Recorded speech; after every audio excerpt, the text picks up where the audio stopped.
Boa noite, irmãos. Nós iremos dar continuidade na nossa leitura do livro com o tema Obediência e Submissão, Princípios de Cura, do irmão James Wilson Smith.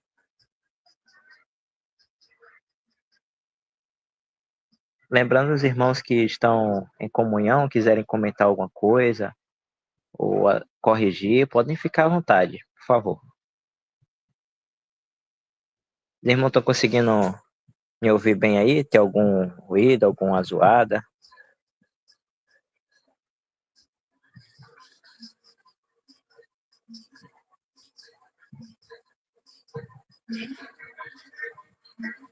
Ok.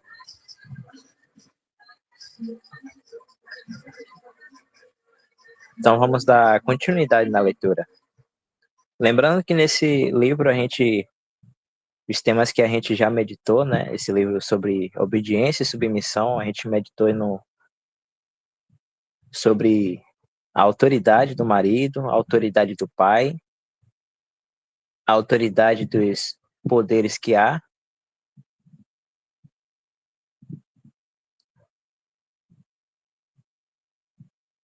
e a autoridade do empregador. E o tema que ficou para hoje é sobre a autoridade investida na Assembleia.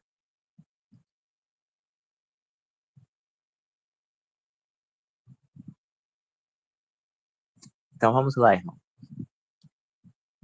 Dá início à leitura aqui.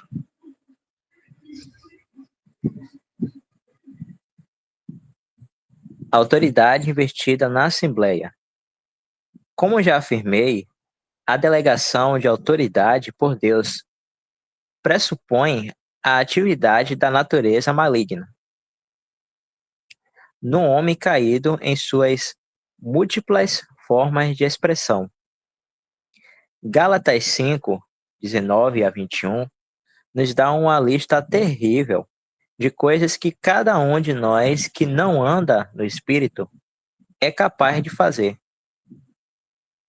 Porque as obras da carne são manifestas, as quais são prostituição, impureza, lascívia, idolatria, feitiçaria, inimizades, porfias, emulações, iras, pelejas, dissensões, heresias, ou correntes de pensamentos, na versão de Nelson Darbis, invejas, homicídios, bebedices, glutonarias e coisas semelhantes a estas, acerca das quais vos declaro, como já antes vos disse, que os que cometem tais coisas não herdarão o reino de Deus.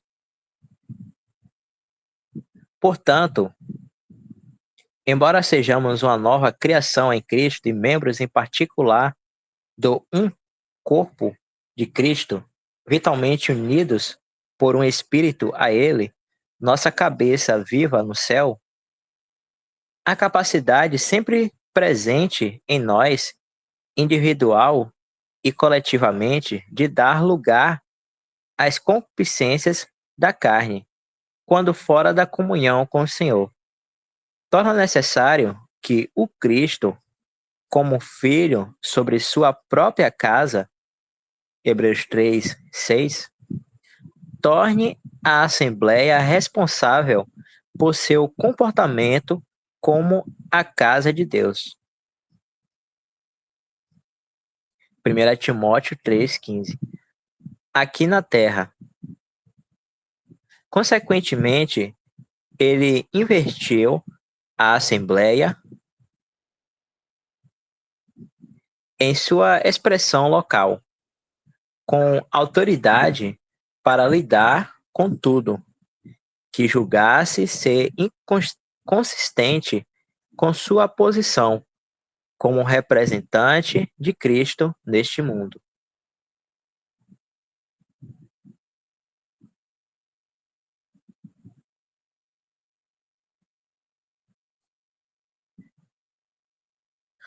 Uma imensa responsabilidade foi assim colocada sobre a Assembleia como um corpo responsável, onde, nas várias formas de autoridade delegada anteriormente consideradas, seja para o marido, pai, autoridade civil ou empregador, encontramos uma investidura tão solene e abrangente de autoridade divinamente.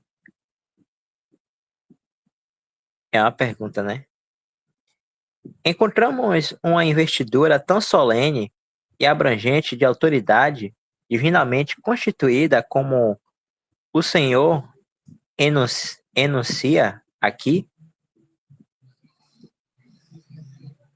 De fato, nos casos anteriores, considera-se que a autoridade seja atuante e aqueles que lhe devem submissão são tratados. Esposas, filhos, santos e servos são informados ou são lembrados de seus respectivos lugares de submissão.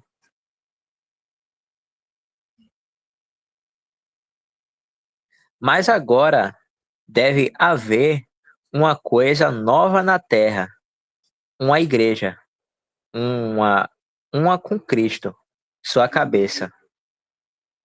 E por meio da expressão local dela, o divino título de exercer autoridade é dado a ela.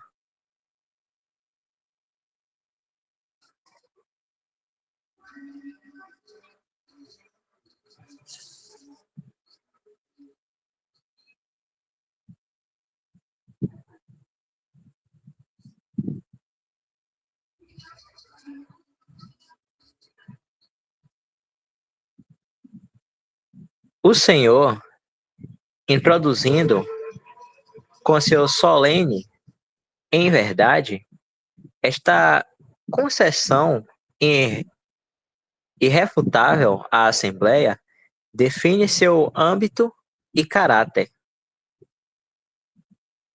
Em verdade vos digo que tudo o que ligardes na terra será ligado no céu, e tudo o que desligardes na terra será desligado no céu. Mateus 18, 18. Aquele que desafia a autoridade, assim investida nos santos reunidos, sejam eles apenas 2 ou 3, pelo Espírito de Deus, para o nome de Cristo, desafia o próprio Senhor, pois ele está no meio deles.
Ligando e desligando. Muitas vezes tem sido levantada a objeção de que sustentar que o Senhor liga no céu um ato injusto ligado na terra é puro papado.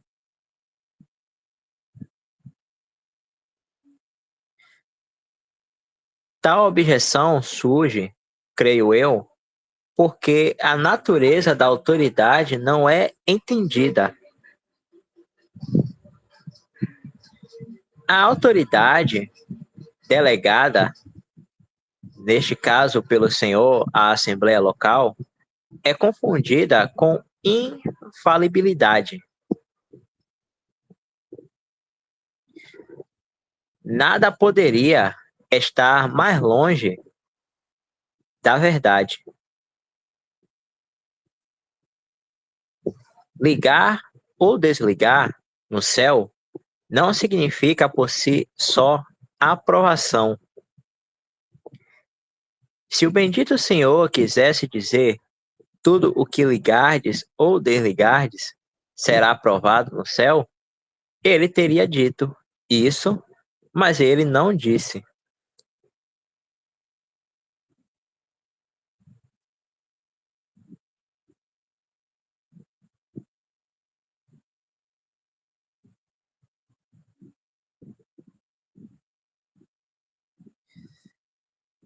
Vejamos uma passagem que nos dá o princípio envolvido na ligação do Senhor de um ato injusto, sem aprová-lo. Também nos mostra o uso proveitoso que ele faz de tudo em sua soberania divina. Então disse Sarai e Abraão: Meu agravo seja sobre ti. O Senhor julgue entre mim e ti. E disse Abraão a Sara, a Sarai: Eis que tua serva está na tua mão. Faze-lhe o que bom é aos teus olhos. E afligiu-a Sarai, e ela fugiu de sua face. E o anjo do Senhor a achou junto a uma fonte de água no deserto, junto à fonte, no caminho de Sur, e disse: Agar, serva de Sarai, de onde vens e para onde vais? E ela disse: Venho, fugida da face de Sarai, minha senhora. Então lhe disse o anjo do Senhor: Torna-te para a tua senhora e humilha-te, ou submeta-te, na versão de Nelson Darby, debaixo de suas mãos. E ela chamou o nome do Senhor que com ela falava.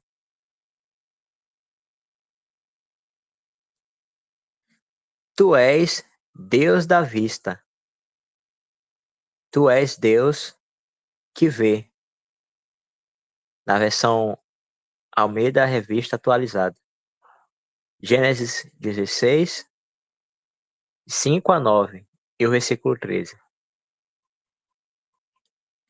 Essa é a primeira ocorrência da palavra submissão na Escritura. O ato de Sarai foi justo? Não. O Senhor deixou de lado o ato e autoridade dela por causa desse ato? Ele não o fez. Ele o ligou. Agar é tratada pelo Senhor, pois o versículo 13 nos mostra quem era o anjo na realidade. Como serva de Sarai, quando ela havia renegado esse direito por causa da perseguição.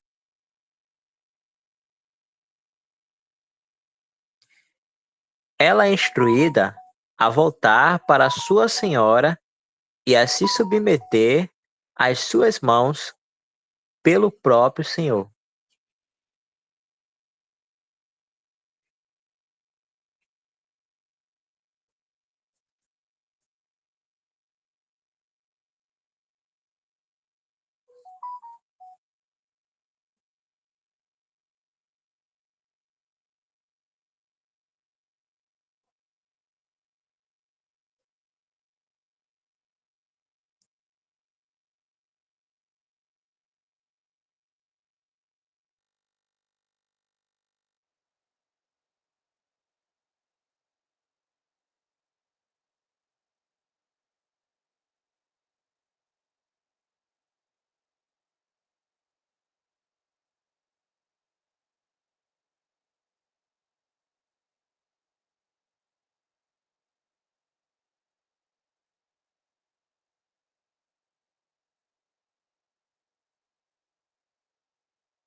Vamos continuar.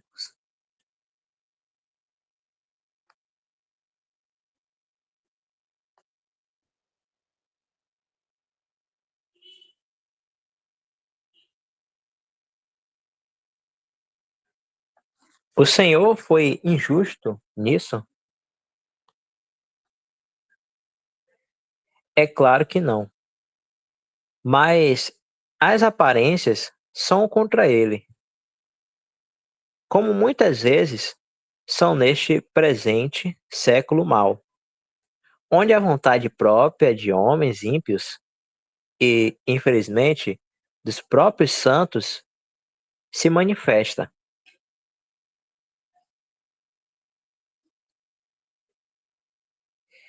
Se estamos andando segundo os homens, 1 Coríntios 3:3, podemos pensar assim: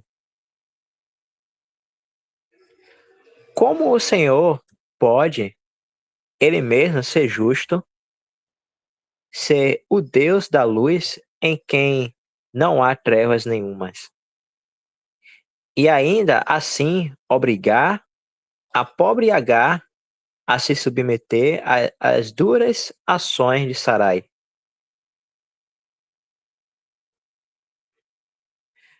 Mas os meus pensamentos não são os vossos pensamentos, nem os vossos caminhos os meus caminhos, diz o Senhor. Isaías 55:8. Quanto a Sarai, o Senhor traz, antes de mais nada, uma ação disciplinar para o bem de sua alma. Ele sempre age em bondade soberana. Por meio da ação de submissão de Agar, que se colocou novamente na presença de Sarai, proporcionando assim diariamente a Sarai um lembrete de que ela havia trazido toda a tristeza naquela situação sobre si mesma, por causa de seu próprio ato de incredulidade. Gênesis 16:3.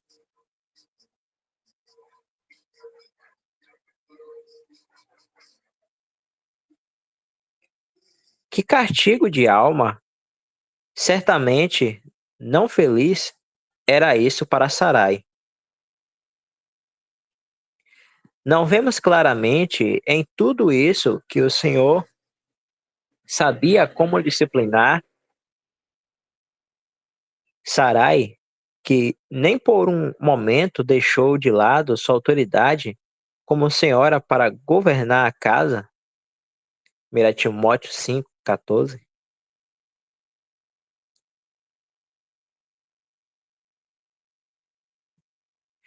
Mas, naturalmente, gostamos e estamos pouco conscientes de até que ponto a propensão ao mal é permitida em nós, de deixar de lado a autoridade para gratificar um curso de vontade própria e insubmissão.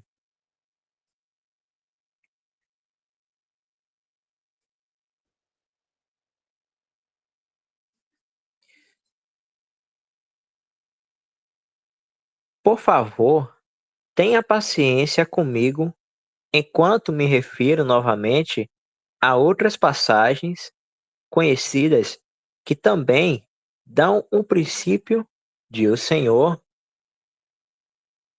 ligar um ato autoritário,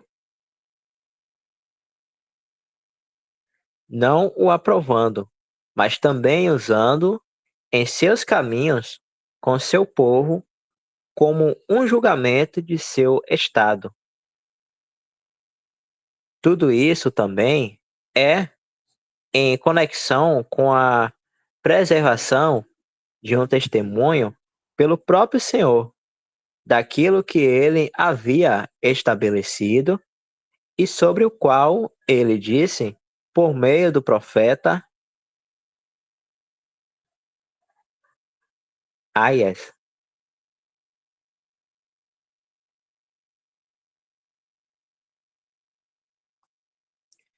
para que Davi, meu servo, sempre tenha uma lâmpada diante de mim em Jerusalém, a cidade que elegi para pôr ali o meu nome. 1 Reis 11:36. Toda escritura é inspirada por Deus, divinamente inspirada, é proveitosa para ensinar, para redaguir, para corrigir, para instruir em justiça, para que o homem de Deus seja perfeito e perfeitamente instruído para toda boa obra. 2 Timóteo 3:16-17.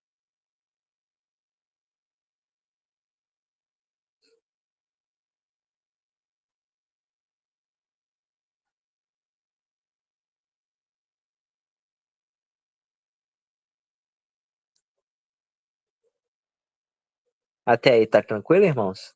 Irmãs, conseguindo entender?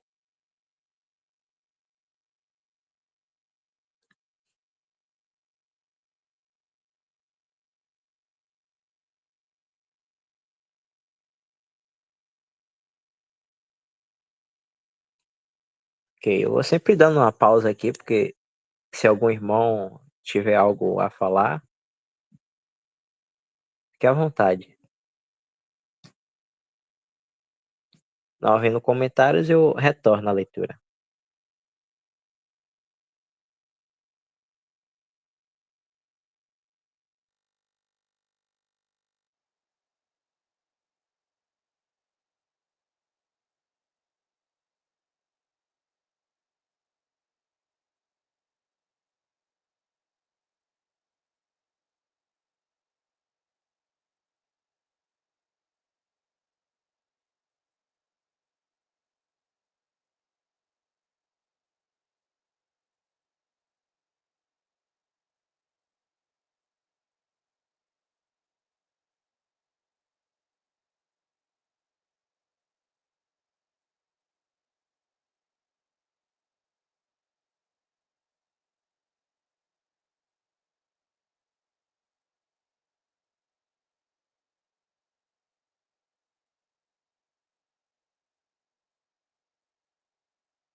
Vamos continuar, irmãos.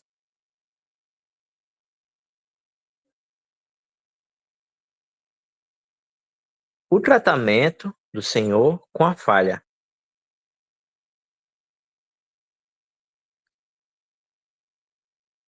Na história do tratamento do Senhor com seu povo terrenal, e certamente concordamos que os princípios morais de Deus nunca mudam, enquanto soberanamente mantemos uma lâmpada diante de mim em Jerusalém,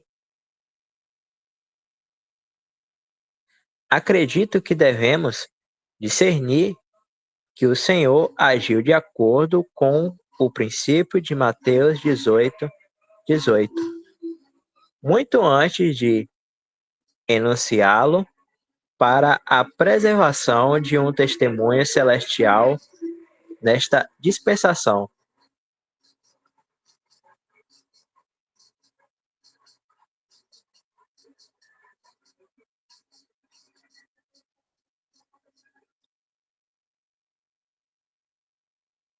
Podemos até ler o versículo. Mateus 18:18.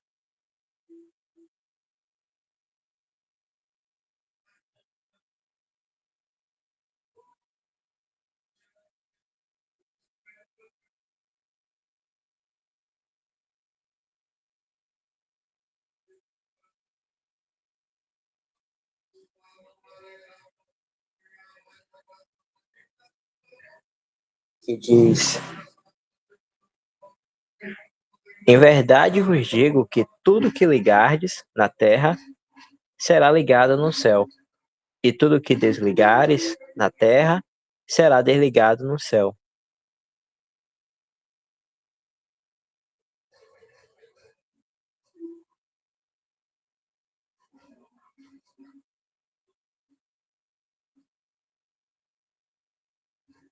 Vamos observar essa história brevemente. Em 1 Reis 11, de 1 a 10, temos o triste relato do afastamento do coração do homem mais sábio da terra, o rei Salomão, do Senhor. No versículo 33, a apostasia das tribos de Israel também é revelada. A igreja também há muito tempo deixou seu primeiro amor. Apocalipse 2:4.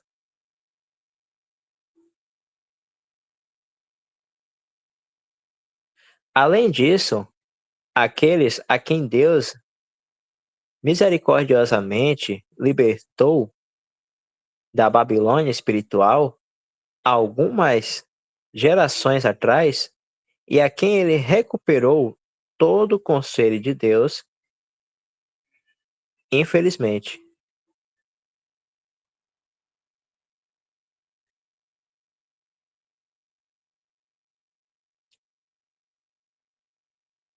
Também deixaram seu primeiro amor.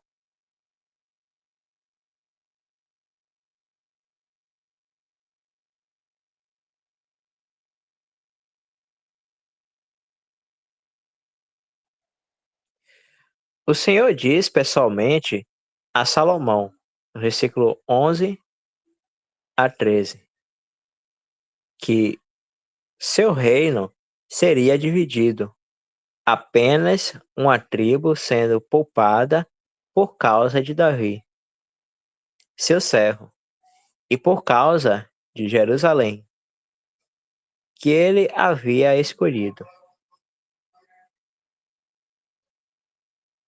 O Senhor, por meio de Paulo, advertiu solenemente a igreja de que seus julgamentos discriminatórios peneira- pene- peneirariam os santos na terra. Porque antes de tudo, ouço que, quando vos ajuntais na igreja, há entre vós dissensões, e em parte o creio. E até importa que haja entre vós heresias, para que os que são sinceros ou aprovados, na versão Almeida Revista Atualizada, se manifestem entre nós. 1 Coríntios 11, 18 a 19. Mas em Apocalipse 3, de 7 a 13, ele mostra um remanescente poupado, pois é ele mesmo quem mantém a porta aberta.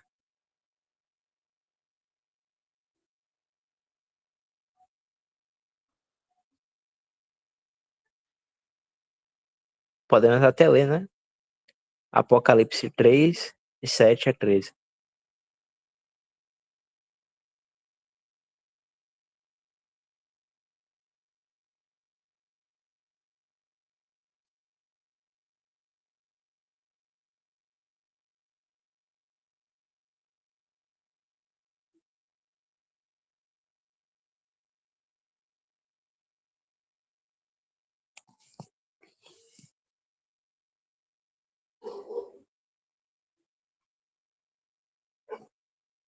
Diz assim: E ao anjo da igreja que está em Filadélfia, escreve: Isto diz o que é santo, o que é verdadeiro, o que tem a chave de Davi, o que abre e ninguém fecha, e fecha e ninguém abre. Eu sei as tuas obras. Eis que diante de ti pus uma porta aberta, e ninguém a pode fechar. Tendo pouca força, guardar-te a minha palavra, e não negar-te o meu nome. Eis que eu farei aos da sinagoga de Satanás, aos que se dizem judeus, e não são, mas mantêm, mas mentem, eis que eu farei que venham e adorem prostrados a teus pés, e saibam que eu te amo. Como guardardes a palavra da minha paciência, também eu te guardarei da hora da tentação que há de vir sobre todo o mundo, para tentar os que habitam na terra.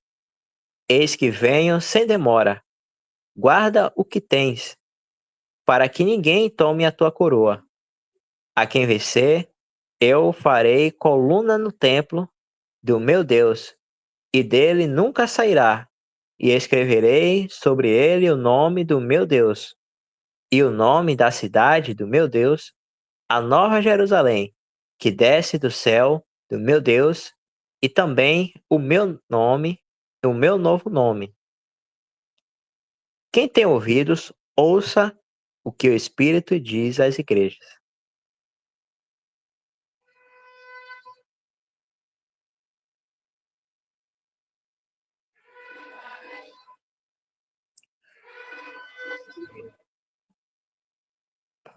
Ele mostra um remanescente poupado, pois é ele mesmo quem mantém a porta aberta.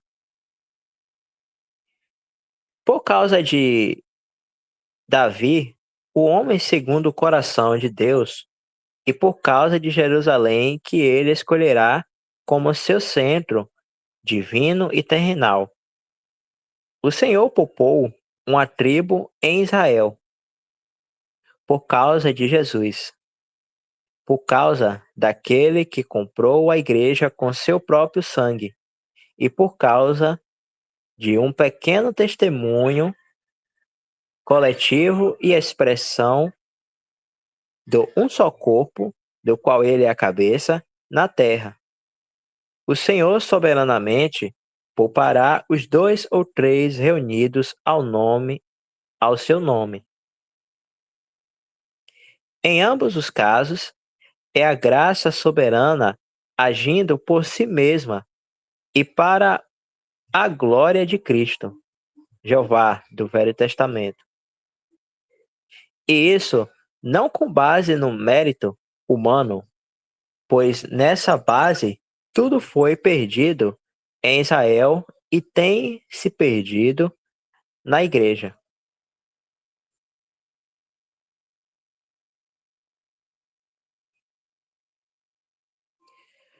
O Senhor, então, disse a Jeroboão, pelo profeta Aias, 1 Reis 11, 29 a 38, que ele deveria tomar 10 tribos, e disse a ele o motivo disso. Por que me deixaram? Versículo 33. No entanto, em sua soberania, ele preservou uma tribo, repetindo 2 vezes o que basicamente já havia dito ao rei Salomão, a saber que o Roboão deveria ter uma tribo por causa de Davi, seu servo, e por causa de Jerusalém, a cidade que ele havia escolhido de todas as tribos de Israel para lá colocar seu nome. O Senhor informou claramente a todas as partes envolvidas que ele estava prestes a trazer um julgamento de, dispersão sobre Israel e sobre seu rei, mas que, No entanto, ele soberanamente manteria um testemunho para si mesmo.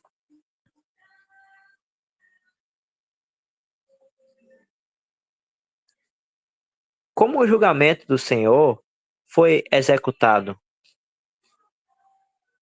Mas, mais importante ainda, em que princípio age a tribo que é soberanamente preservada? Temos o relato em 1 Reis 12, de 1 a 24. Roboão exerceu precipitadamente sua autoridade recentemente adquirida como o poder, como o rei de todo Israel, e se vangloriou diante do povo das opressões que ele imporia. O abuso de sua autoridade divinamente constituída resultou diretamente na rebelião das 10 tribos, mas foi manifestado o que Deus sabia de antemão, ou seja, o estado de coração deles. Eles não tinham valorizado Davi. Esse estado não era algo novo em sua raiz.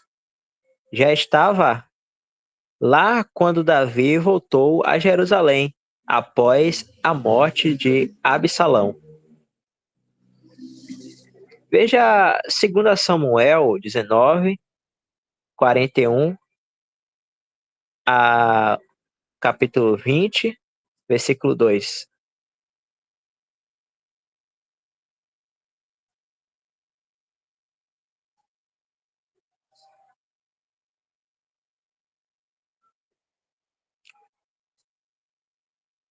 A pessoa daquele que era um homem segundo o coração de Deus não era nada para eles.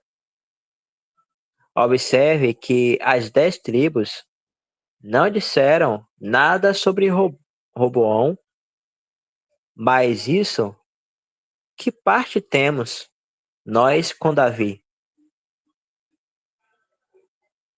Não há para nós herança no filho de Jessé. As tuas tendas, ó Israel, provê agora a tua casa, ó Davi. 1 Reis 12, 16.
Parece que a irmã Nena fez alguma pergunta aí.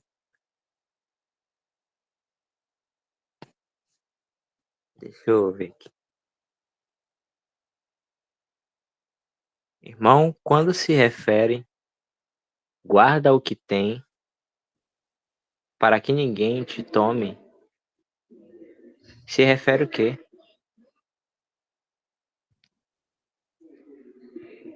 No caso a irmã tá falando da passagem de Apocalipse?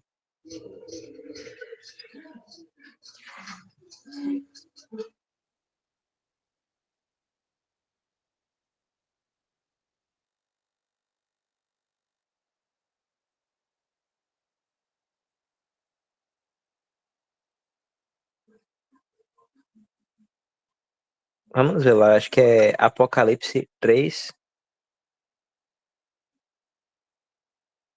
Esse é Apocalipse 3:12, né?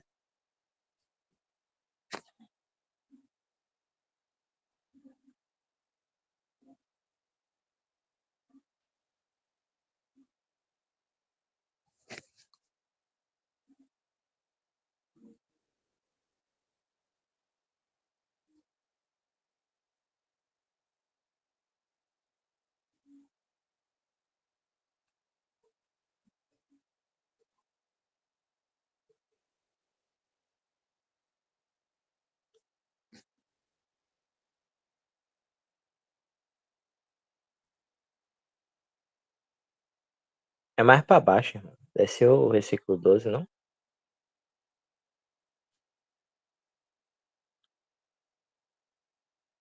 Ah, não.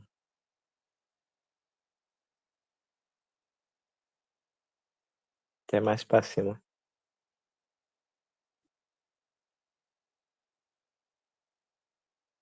Aí, já passou, acho que é o 10 ali.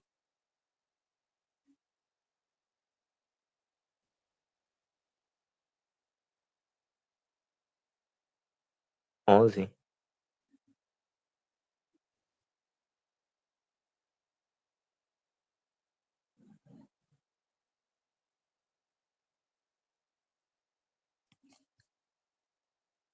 Eis que venho sem demora. Guarda o que tens, para que ninguém tome a tua coroa. Seria esse versículo, né, irmã?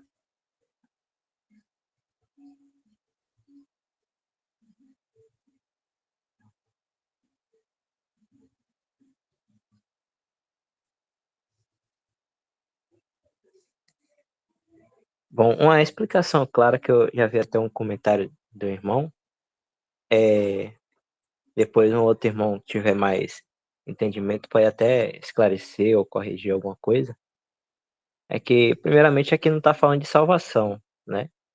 Que não fala em salvação.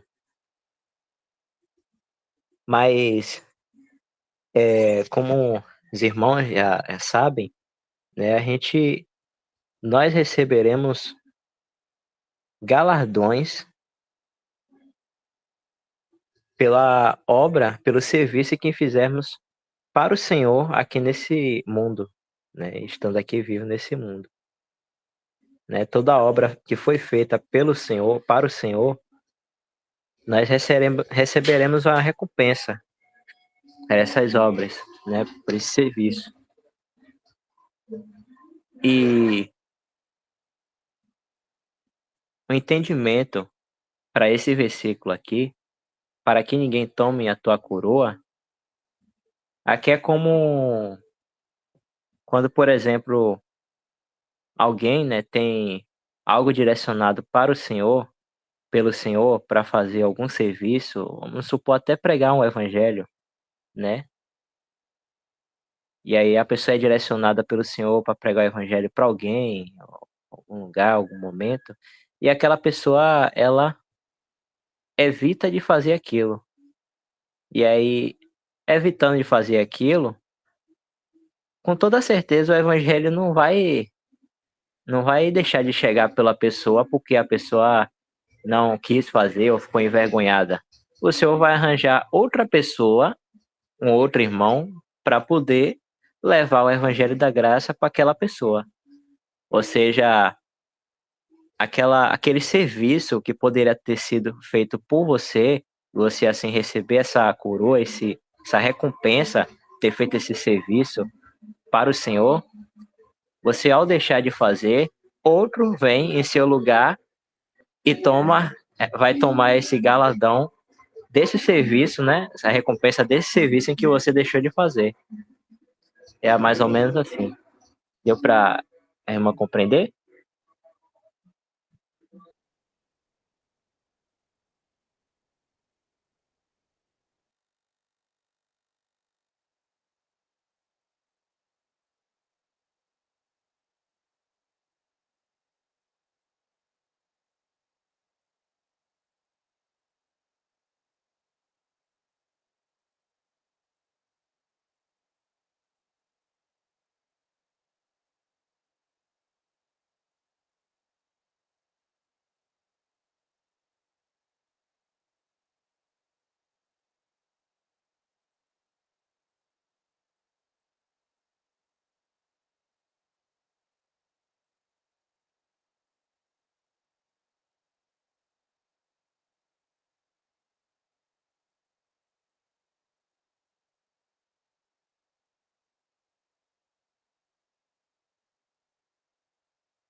Então vamos continuar.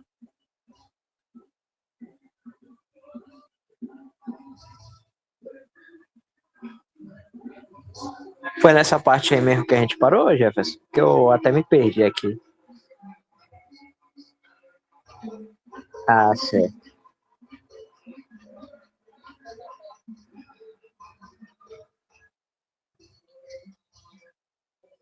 Porque os santos entrarão em divisão em todas as gerações, pois Deus peneira seu povo, desde que a verdade foi recuperada para eles e colocada em prática há mais de um século. É a pergunta, né? Deixa eu reler de novo.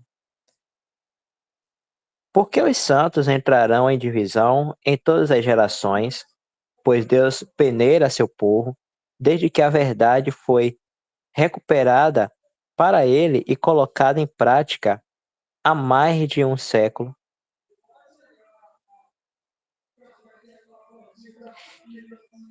Eles não valorizaram, eles não valorizaram corretamente o versículo, o verdadeiro. Eles não valorizaram corretamente o verdadeiro Davi.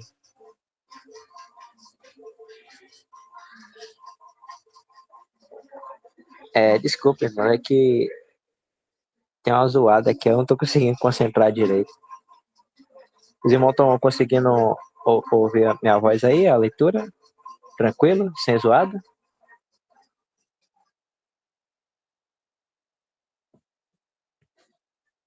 Ah, que bom. É,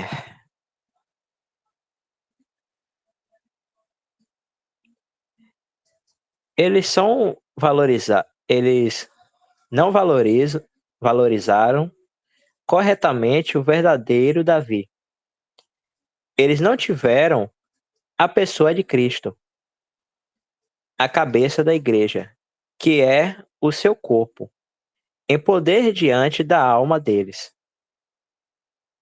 Eles não retiveram a cabeça, como está lá em Colossenses 2,19. Poderia até dar uma lidazinha. Colossenses 2,19.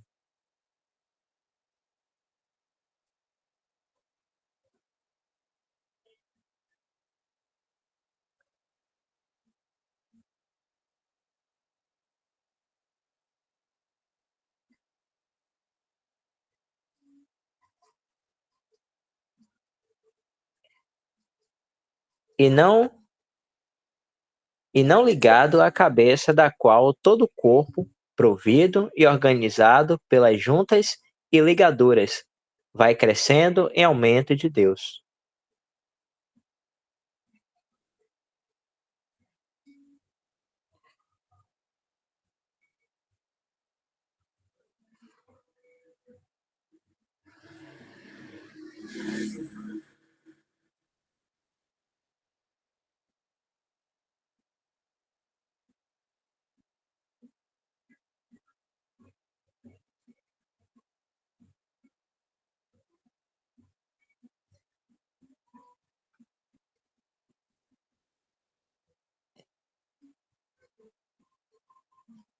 Em consequência, como com as 10 tribos de Israel, o Senhor, em sua disciplina, tem seu instrumento pronto.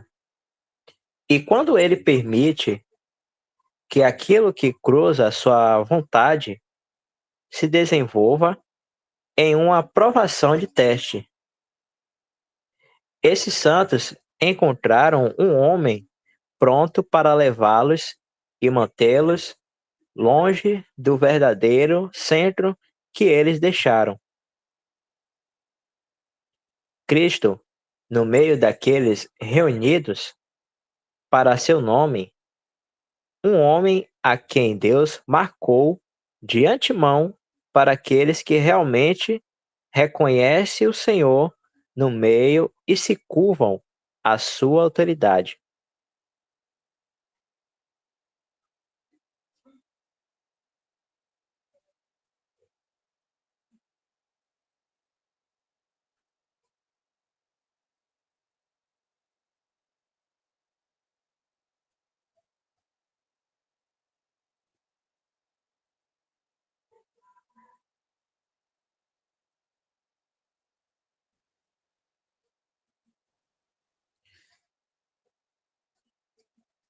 O Senhor deixou de lado a autoridade de Roboão quando ele havia abusado dela? Não. 1 Reis 12, 23 deixa isso claro. Fala a Roboão, filho de Salomão, rei de Judá, e a toda a casa de Judá, e a Benjamim, e ao resto, ou ao remanescente, na versão King James, do povo. Com base em qual princípio Judá e o pequeno Benjamim, contado com ele, foram preservados do abandono do centro divino em Jerusalém, onde o nome do Senhor havia sido colocado?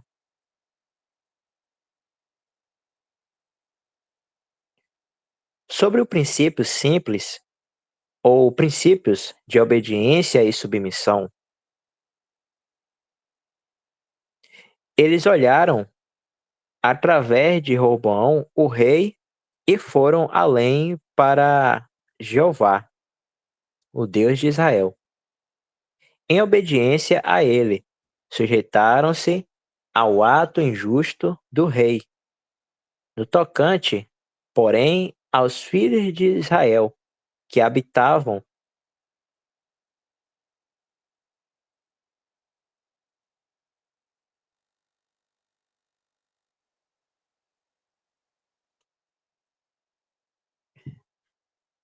no tocante, porém, aos filhos de Israel que habitavam na cidade de Judá, sobre eles reinou Roboão. Versículo 17. E ninguém seguiu a casa de Davi, senão a tribo de Judá. Versos 20.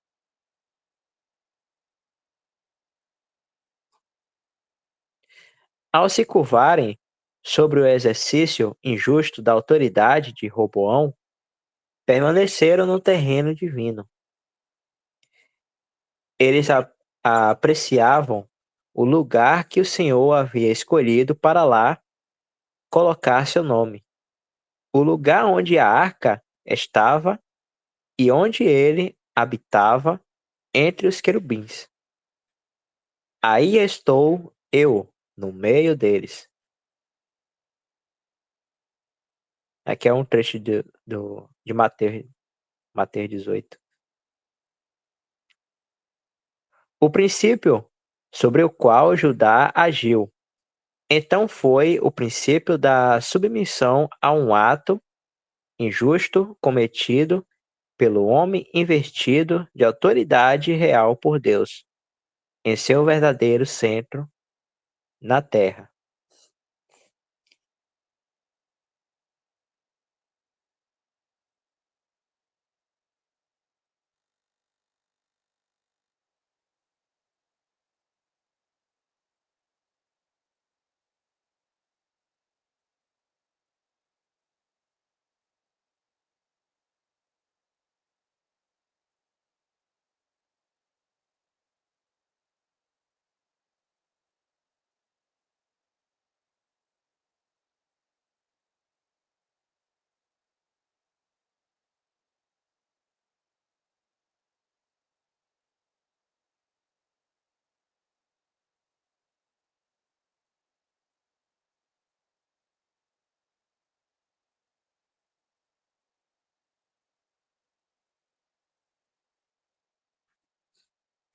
Vamos continuar.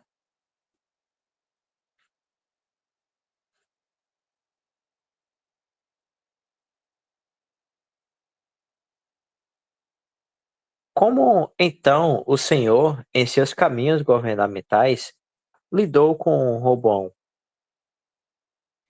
Ele colheu o que semeou?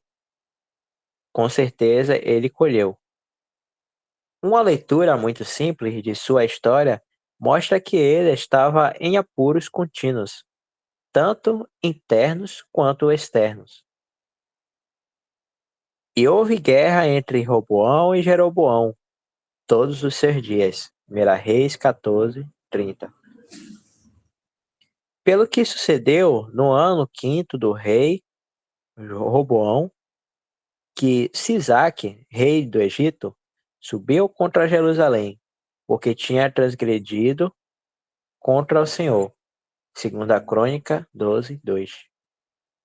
Isso não mostra que o Senhor sabe como disciplinar um rei sem nem, por um momento, deixar de lado a autoridade desse rei?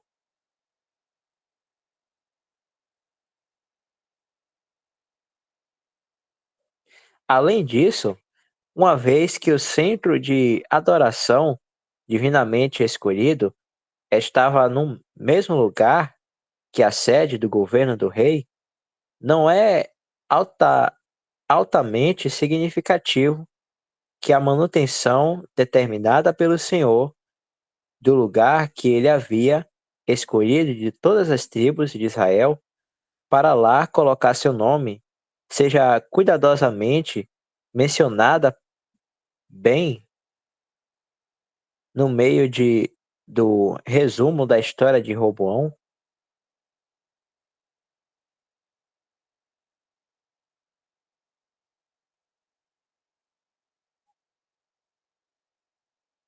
De 41 anos de idade era Roboão quando começou a reinar em Jerusalém, na cidade que o Senhor alegrará de todas as tribos de Israel para pôr ali o seu nome.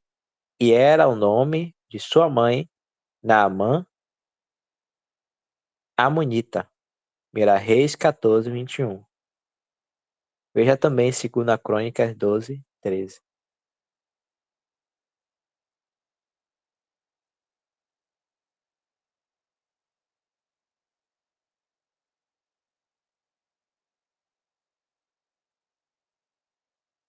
Eu acho que dá tempo de a gente terminar esse tema, né, irmão?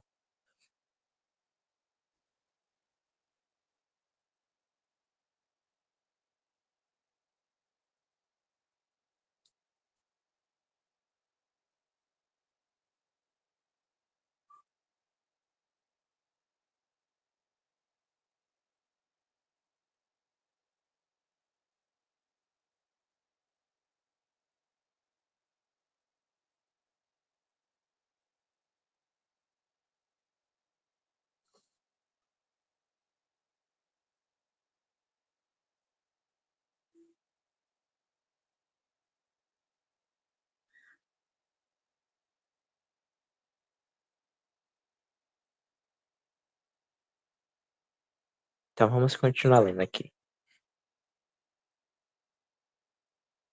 O Senhor não revoga ou nega divinamente uma autoridade constituída por causa de abusos, pois no mesmo lugar que ele escolheu para ali colocar seu nome, para usar a linguagem do Velho Testamento, onde dois ou três estão reunidos em meu nome, aí estou eu no meio deles, para usar linguagem do Novo Testamento.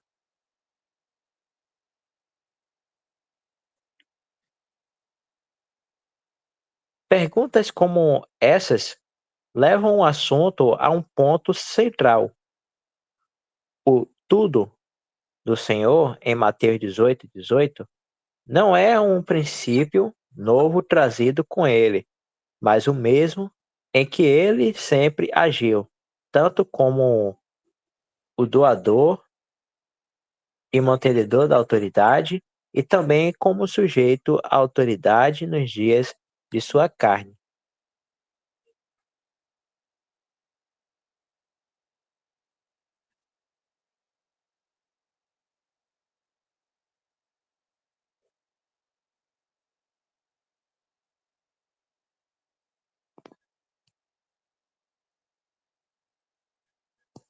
O bendito Senhor, o bendito Senhor de todos, Atos 10:36, deles e nosso, 1 Coríntios 1:2, se sujeitou quando uma de suas criaturas, que possuía autoridade divinamente constituída como governante deste mundo,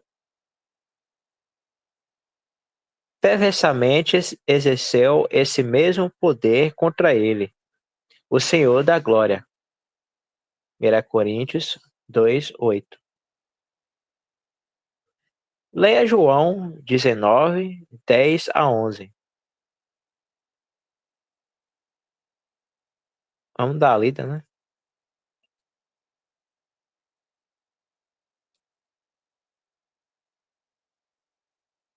João 19, de 10 a 11.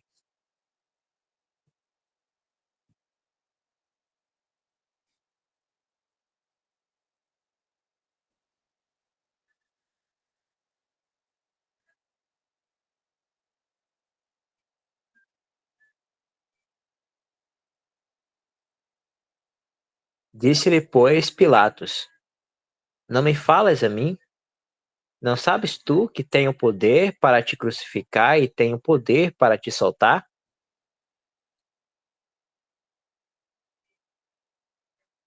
Respondeu Jesus: Nenhum poder terias contra mim se de cima te não fosse dado. Mas aquele que me entregou a ti, maior pecado tem.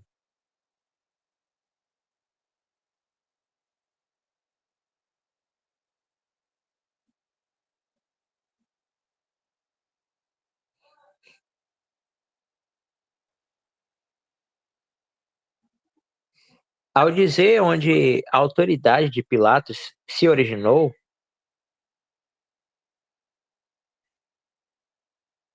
que ela vinha do alto, o Senhor Jesus se submete ao uso indevido dessa autoridade, entregando sua causa àquele que julga com justiça.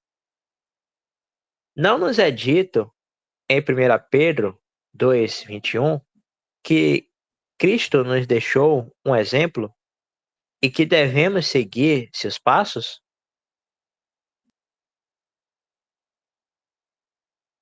Que melhor oportunidade para isso do que quando estamos sob a disciplina de nossos irmãos? Isso tem sido frequentemente citado. O Senhor usa nossos irmãos para aquecer a fornalha na qual ele prova a nossa fé. Podemos até ler na 1 Pedro 2:21.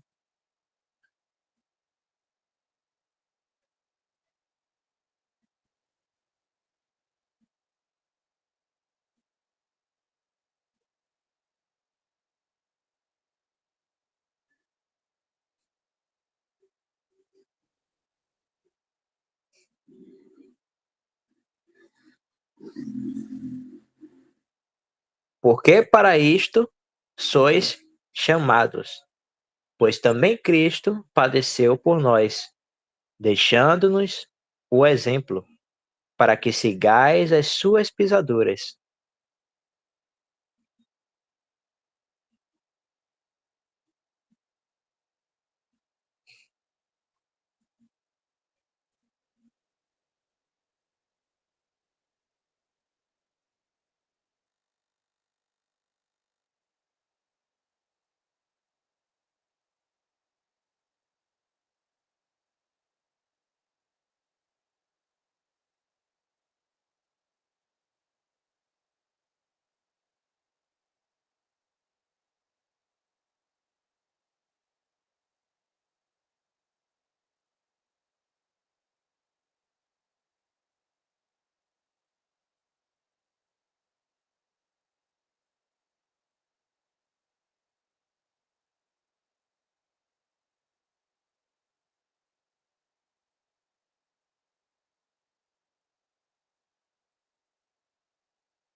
Então até aqui tá bom, né, irmãos?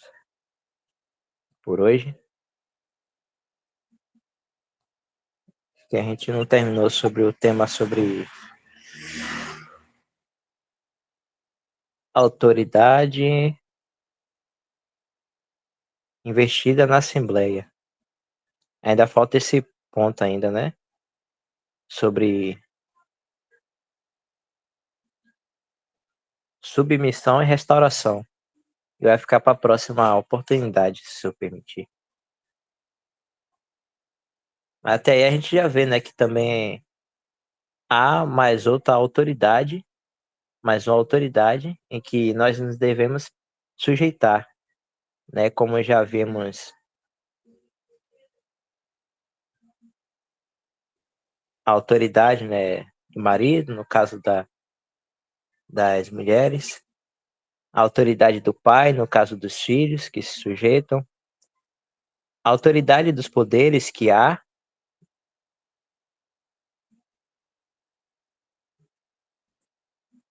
é, tratando do governo, né, no caso a autoridade que todos nós devemos nos sujeitar, a autoridade do empregador, em que todo empregado, né, se sujeita, né, os servos, como é chamado na Bíblia, se sujeita aos seus superiores ali no local de trabalho, e também a autoridade da Assembleia, que ela também tem a sua autoridade na terra. A autoridade que foi dada pelo Senhor, como a gente vê lá na passagem de Mateus. Em que devemos também, que estamos em comunhão, estar sujeito a essa autoridade da Assembleia, né? E como a gente viu o exemplo que o irmão trouxe do Antigo Testamento, as decisões tomadas na Assembleia podem ser justas ou injustas, né? Porque ali também, entre nós ali, irmãos, não há nenhum perfeito, né? Somos falhos, mas temos esse exercício, né, de estarmos fazendo as coisas, né, tomando as decisões conforme a vontade do Senhor, né? Os irmãos que cuidam nesse exercício da Assembleia devemos ter sempre essa intuição, né, e vontade, desejo, né, e buscando no Senhor de estar tendo esse exercício, né, de forma correta a vontade do Senhor, mas somos falhos, né? Não há nenhum perfeito ali. Então, pode acontecer, né, de a Assembleia ter alguma decisão, né, algum julgamento errado sobre algum assunto, né, ter decisões corretas ou decisões erradas, né? Isso pode acontecer, mas isso não tira a autoridade que a Assembleia ali tem, né? Porque a autoridade foi dada pelo Senhor. Lembrando que o irmão citou ali a autoridade, né, dada, que tudo que não é que seja aprovado, né? Tudo que é decidido ali vai ser aprovado, mas como diz na passagem lá, vai ser ligado ou desligado, né?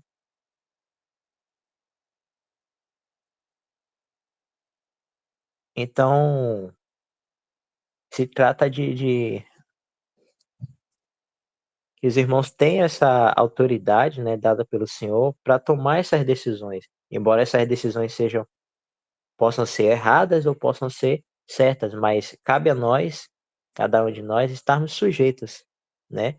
E aí, nesse caso, se for uma decisão injusta, né, a gente ir ao Senhor, né, e conversar com o Senhor e deixar que o Senhor possa tratar, como a gente viu também o irmão trazendo esse exemplo, né, do Antigo Testamento, para que possa tratar, né? Ali foi no caso de Sarai, se eu não me engano, né?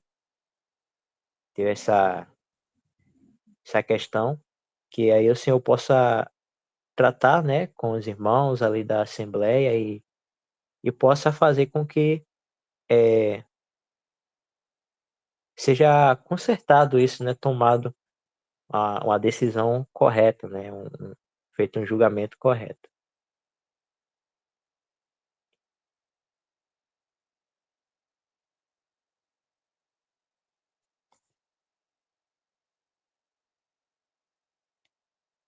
Algum irmão que está em comunhão, quer comentar alguma coisa, quer ou corrigir, pode ficar à vontade. E já, já é até 9h41, né?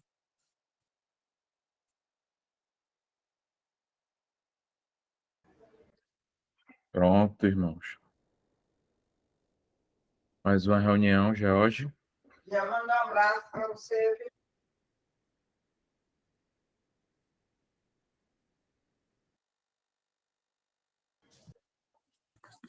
Sim, graças ao Senhor. Vou estar, então. Você já gravou aí, né? Próximo. A irmã Tirar o Luzia. print aqui. Pronto. A irmã quer falar alguma coisa?